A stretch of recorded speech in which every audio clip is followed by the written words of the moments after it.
السلام عليكم ورحمة الله تعالى وبركاته. نحمده ونصلي على رسوله الكريم. أما بعد فقد قال الله تعالى في كلامه القديم والفرقان المجيد: أعوذ بالله من الشيطان الرجيم. بسم الله الرحمن الرحيم.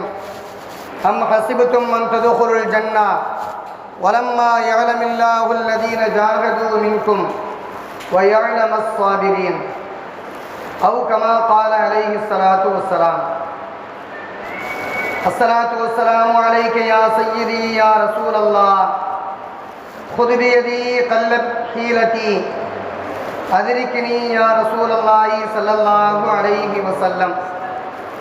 புகழ் அனைத்தும் அல்லாஹ் ஒருவனுக்கே உரித்தாகட்டுமாக.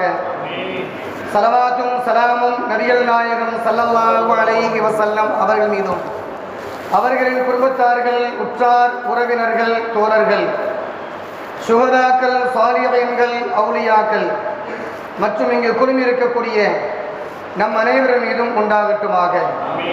உலகத்திலே வாழும் காலம் முழுக்க அல்லாஹ் செய்த நியமத்துகளுக்கு நன்றி செலுத்தி வாழக்கூடிய நன்மக்களாக, அவன் கொடுக்கக்கூடிய சோதனைகளிலே பொறுமையோடு வாழக்கூடிய தன்மை படைத்தவர்களாக அல்லாஹ் நம்மையும் நம்முடைய சந்ததிகளையும் அல்லாஹ் வாழச் செய்தருள்வானாக. அல்லாஹ் மேலே குறிப்பிட்ட திருவசனத்திலே அல்லாஹ் சொல்லும் நேரத்திலே இலகுவான முறையிலே சொர்க்கத்திற்கு செல்லலாம் என்பதாக நீங்கள் நினைத்துக் கொண்டீர்களா என்பதாக அல்லாஹ் கேள்வியை கேட்கின்றான். இரண்டு வசனங்களிலே இரண்டு விதமாக அல்லாஹ் கேள்வியை கேட்கின்றான்.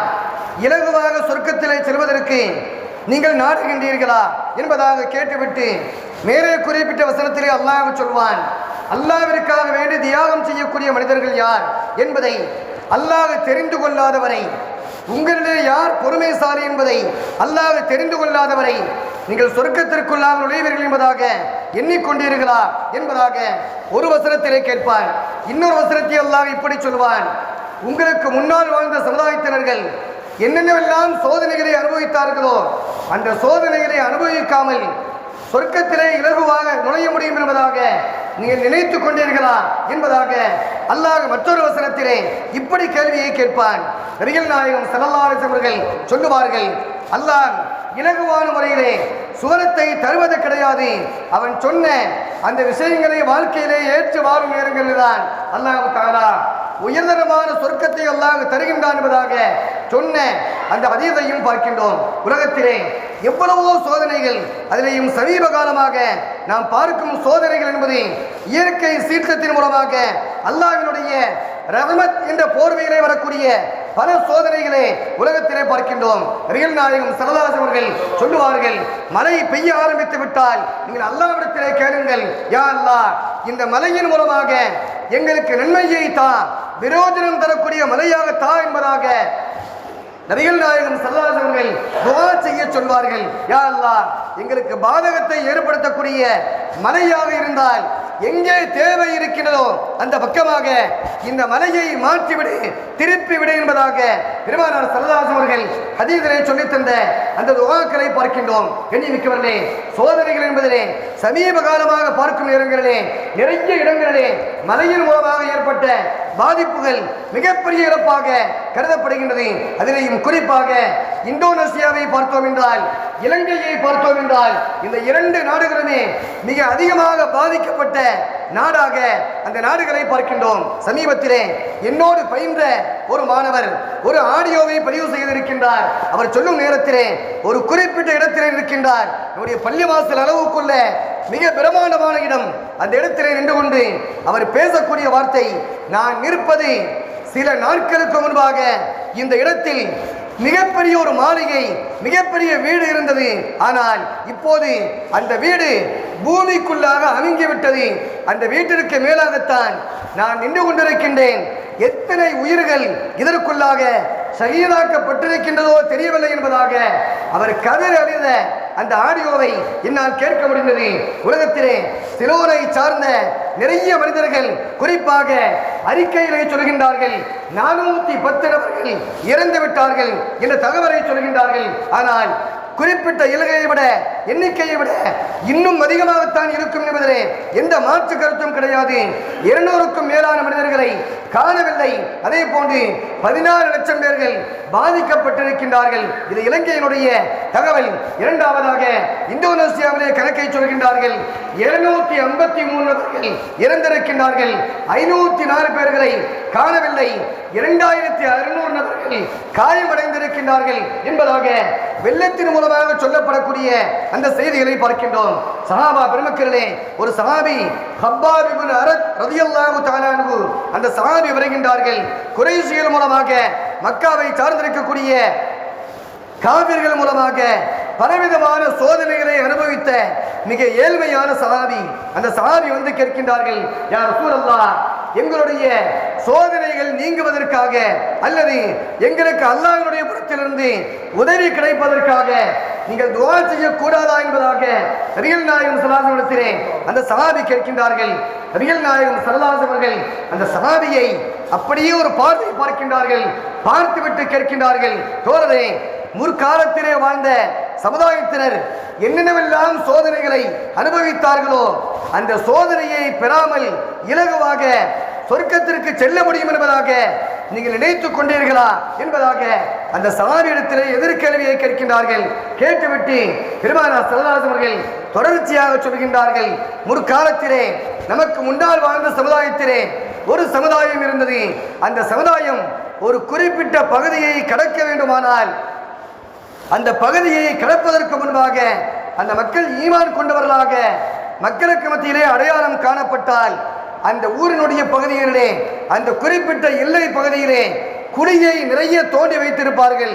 அந்த குழிக்குள்ளாக அந்த மனிதனை உயிரோடு உள்ளே தள்ளிவிடுவார்கள். அவனை உள்ளே தள்ளிவிட்டு சுடு மணலை அந்த மனிதனுடைய மேனியிலே அள்ளி வீசுவார்கள். அது மட்டுமல்ல, ஒரு நீளமான ஒரு கம்பியை படுக்க காய வைத்திருப்பார்கள். அந்த கம்பியின் மூலமாக அந்த மனிதன் தலையிலே வாங்கெடுக்கக்கூடிய நடுவு பகுதியிலே மூக்குக்கு நேராக இருக்கக்கூடிய அந்த நடுவு பகுதி தலையினுடைய பகுதியிலே அந்த கம்பியால் சூடு வைக்கப்பட்ட அந்த கம்பியால் நேரே இழுப்பார்கள். அவருடைய தலை இரண்டாக பிளக்க ஆரம்பித்துவிடும். அந்த இரண்டாக பிளக்கப்பட்ட அந்த தலை மிகப்பெரிய வேதனையோடு அவனால் வேதனையை சொல்ல முடியாத அளவுக்கு மண்ணுக்குள்ளாக புதைக்கப்பட்டிருக்கின்றான். மீதி உடம்பு வெளியிலே தென்படுகின்றது. இதற்கு பின்பாக இரும்பு சீப்பை கொண்டு வருவார்கள். அந்த சீப்பின் மூலமாக அவனுடைய உச்சந்தலையிலிருந்து உடல் பகுதி எங்கெல்லாம் மண்ணுக்கு வெளியாக தெரிந்து கொண்டிருக்கின்றதோ அதுவரை அந்த சீப்பால் அவனை மிக கொடூரமான முறையிலே சீவி கொண்டிருப்பார்கள். அவனுடைய உடம்பின் ஒவ்வொரு பகுதியிலே சின்னாபின்னமாக பிளந்து காணப்படக்கூடிய ஒரு கொடூரமான காட்சியாக அந்த காட்சி அமையப்பட்டிருக்கும்.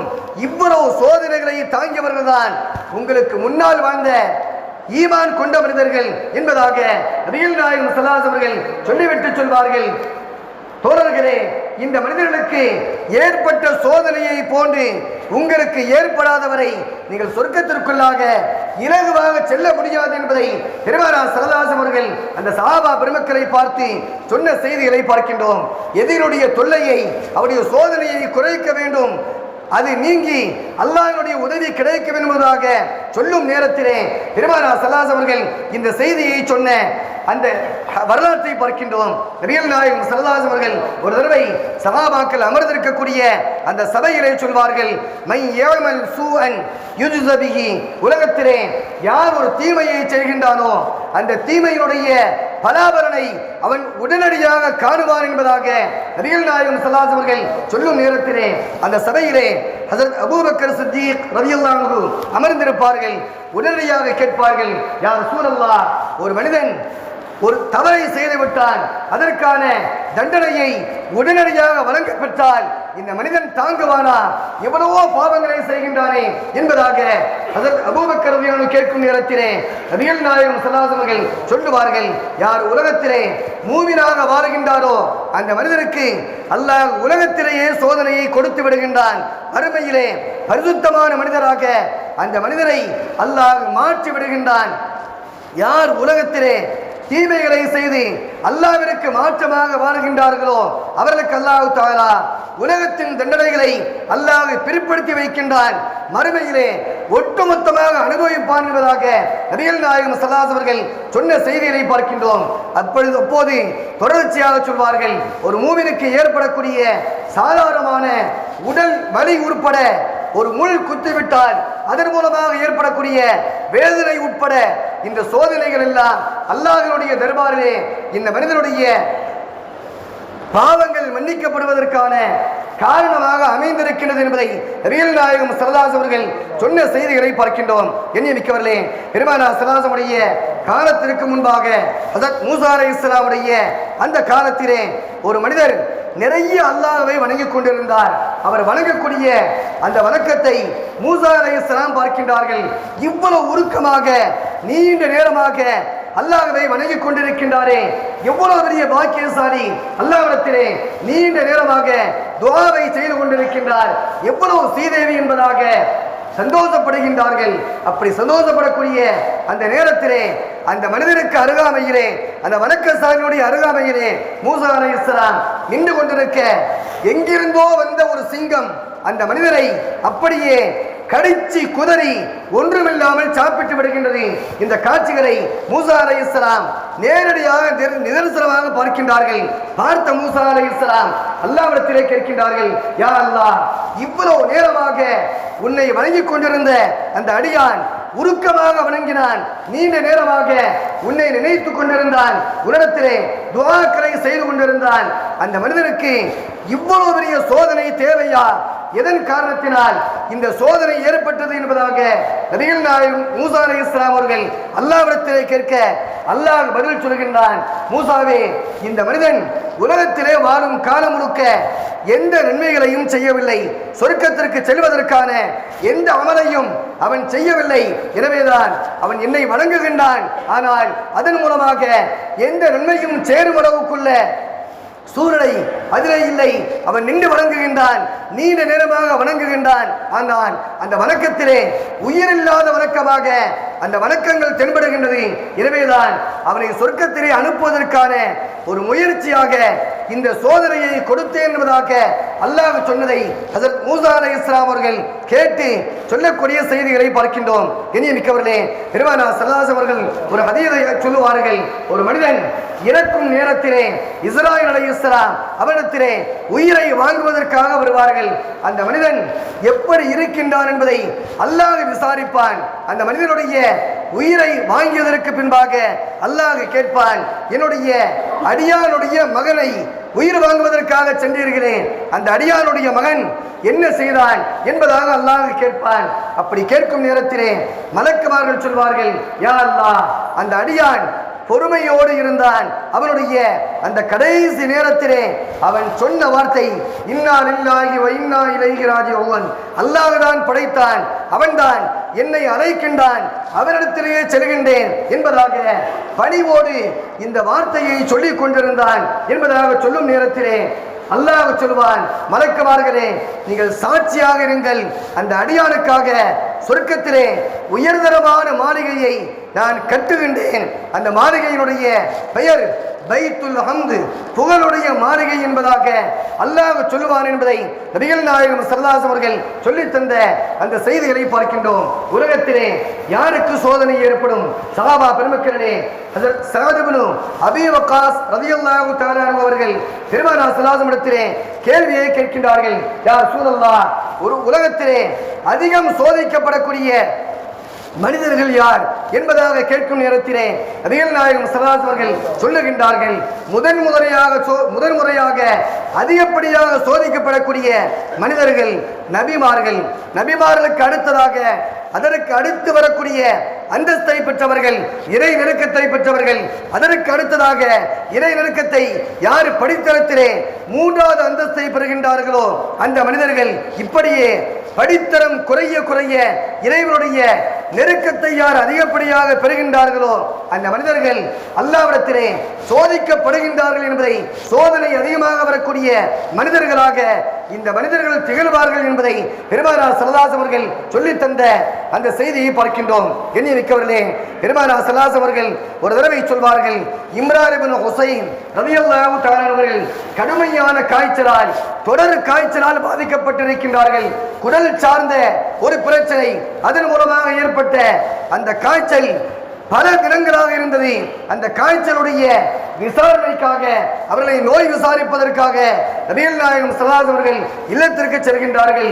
இம்ரான் இப்னு ஹுசைன் ரலியல்லாஹு அன்ஹு அவரை சந்தித்து கேட்கின்றார்கள், தோழரே, நீண்ட நாட்களாக நோய் நொடியால் பாதிக்கப்பட்டிருக்கின்றீர்கள், பொறுமையோடு இருங்கள், அல்லாஹ் கூலியை தருவான் என்பதாக நபிகள் நாயகம் ஸல்லல்லாஹு அலைஹி அவர்கள் சொல்லிவிட்டு வந்து வருகின்றார்கள். அதற்கு பின்பாக இம்ரான் இப்னு ஹுசைன் ரலியல்லாஹு அன்ஹு தன்னுடைய வாழ்க்கையிலே சொல்வார்கள், நோய் நொடியால் நீண்ட காலமாக படுத்த படுக்கையாக வீட்டிலே இருந்தேன். அப்போது படுத்த படுக்கையிலே மலக்குமார்கள் என்னை சந்திப்பார்கள், எனக்கு சலாம் சொல்வார்கள். மலக்குமாருடைய சலாமை பெற்றவனாக நான் மாறினேன். அடிக்கடி மலக்குமார்கள் வருவார்கள், எனக்கு சலாமை சொல்வார்கள். அந்த சலாமிற்கு நான் பதில் சொல்வேன் என்பதாக சொல்லும் அவர்கள் கடைசியிலே சொல்கின்றார்கள், நான் நோய்வாய்ப்பட்ட காலத்திலே நபிகள் நாயகம் ஸல்லல்லாஹு அலைஹி அவர்கள் என்னை பார்த்து சொன்ன வார்த்தை, பொறுமையோடு இருங்கள், அல்லாஹ் கூலியை தருவான் என்பதாக சொன்ன அந்த பொறுமையின் பலனாக அல்லாஹ் தந்த வெகுமதிதான் மலக்குமாருடைய சலாமை நான் பெற்றிருக்கின்றேன், அவருடைய துஆவை பெற்றிருக்கின்றேன். இந்த துஆவின் காரணத்தினால் என்னுடைய பாவங்களை எல்லாம் அல்லாஹ் மன்னித்து விட்டான். மறுமையிலே உயர்ந்த அந்தஸ்தை பெற்ற ஒரு பதவியை அல்லாஹ் தருவதற்கு காத்திருக்கின்றான் என்பதாக சொன்ன வரலாறை பார்க்கின்றோம். எண்ணியிருக்கவர்களே, அடிக்கடி கேள்விப்படக்கூடிய ஒரு செய்திதான், நபிகள் நாயகம் ஸல்லல்லாஹு அலைஹி தர்பாருக்கு ஒரு பெண்மணி வருகின்றார்கள். கருத்த நிறத்தை சார்ந்த அந்த பெண்மணி வந்து கேட்கின்றார்கள், யா ரசூலல்லாஹ், எனக்கு காக்காய் வலிப்பு நோய் ஏற்படுகின்றது, நான் என்ன செய்வது? அது நோய் நீங்குவதற்காக துஆ செய்யுங்கள் என்பதாக கேட்க நபிகள் நாயகம் ஸல்லல்லாஹு அலைஹி அவர்கள் அந்த பெண்ணை பார்த்து கேட்பார்கள், நோய் நிவாரணம் பெற வேண்டுமா, சொர்க்கத்தை பெற வேண்டுமா என்பதாக கேட்பார்கள். அந்த பெண்மணி சொல்வார்கள், யா ரசூலல்லாஹ், நோய் நீங்க வேண்டியதில்லை, சொர்க்கம் கிடைத்தால் போதும் என்பதாக அந்த பெண்மணி சொல்ல, அப்படியானால் பொறுமையோடு வாழ்ந்து கொள், பொறுமையோடு இருந்து கொள், அல்லாஹ் தந்த சோதனையை பொறுத்துக்கொள் என்பதாக நபிகள் நாயகம் ஸல்லல்லாஹு அலைஹி அவர்கள் அந்த பெண்ணை பார்த்து சொல்வார்கள். அந்த பெண்மணி மீண்டும் சொல்வார்கள், யா ரசூலல்லாஹ், நான் நோயிலிருந்து பொறுமையோடு இருந்து கொள்கின்றேன், ஆனால் நோய் வரக்கூடிய நேரங்களிலே என்னுடைய ஆடைகள் எல்லாம் விலகி விடுகின்றது, அதன் காரணத்தினால் மனதளவுக்கு பாதிக்கப்படுகின்றேன் என்பதாக சொல்லும் நேரத்திலே நபிகள் நாயகம் ஸல்லல்லாஹு அலைஹி அவர்கள் துஆ செய்வார்கள், யா அல்லாஹ், இந்த பெண்மணியினுடைய நோயின் சமயங்களிலே ஆடை விலகாமல் இவரை பாதுகாத்து விடு என்பதாக பெருமானார் ஸல்லல்லாஹு அலைஹி அவர்கள் அந்த பெண்ணுக்காக துஆ செய்வார்கள். அந்த பெண்மணி உலகத்தை பிரியும் வரை காய்க்காய் வலிப்பு நோய் வந்துவிட்டால் அதன் காரணத்தினால் வெளியிலே உருள்வார்கள், ஆனால் ஆடைகள் விலகாமல் இருந்தது. சொர்க்கத்தினுடைய பெண்மணியை பார்க்க வேண்டுமானால் இந்த பெண்மணியை பார்த்துக் கொள்ளுங்கள் என்பதாக சஹாபா பெருமக்கள் அடையாளம் காண்பித்த பெண்ணாக அந்த பெண் மாறினார்கள். அதற்கு காரணம், சோதனைகள் வரும் நேரங்களிலே பொறுமை மேற்கொள்ளக்கூடிய அந்த சமயத்தில் அல்லாஹ் கொடுக்கக்கூடிய மிகப்பெரிய வெகுமதியாக மறுமையின் உயர்ந்த வாழ்க்கையை அல்லாஹ் அமைத்து வைத்திருக்கின்றான். எனவே சோதனைகள் வரும் நேரங்களிலே பொறுமையோடு இருந்து அல்லாஹ்விடத்திலே அவன் தரக்கூடிய வெகுமதிகளை பெற்று வாழக்கூடிய சீதேவிகளாக அல்லாஹ் தரக்கூடிய நியமத்துகளை நிறைவாக அனுபவிக்கக்கூடிய நேரங்களிலே அல்லாஹ்விற்கு நன்றி செலுத்தி வாழக்கூடிய நற்பண்பை பெற்றவர்களாக அல்லாஹ் நம்மையும் நம்முடைய சந்ததிகளையும் அல்லாஹ் வாழச் செய்தல்வானாக. உலகத்திலே வாழும் காலம் முழுக்க எல்லா நலவுகளையும் அல்லாஹ் நிறைவாக தந்து உலகத்தை பிரியும் நேரத்திலே அவனுக்கு நன்றி செலுத்தி வாழ்ந்து அவனை சந்திக்கக்கூடிய உயர்ந்த பதவியை பெறக்கூடிய சீதேவிகளாக அல்லாஹ் நம்மையும் நம்முடைய சந்ததிகளையும் அல்லாஹ் வாழச் செய்தல்வானாக. உலகத்தினுடைய எல்லா துன்பங்களை விட்டும் அல்லாஹ் பாதுகாத்து மன நிம்மதியோடு நிறைவோடு அவனை சந்திக்கக்கூடிய நிர்வாகியம் பெற்றவர்களாக அல்லாஹ் நம்மையும் நம்முடைய சந்ததிகளையும் அல்லாஹ் வாழச் செய்தல்வானாக. வாஹிர் தஅவானா அல்ஹம்துலில்லாஹி ரப்பில் ஆலமீன். அஸ்ஸலாமு அலைக்கும் வரஹ்மத்துல்லாஹி வபரகாத்துஹு.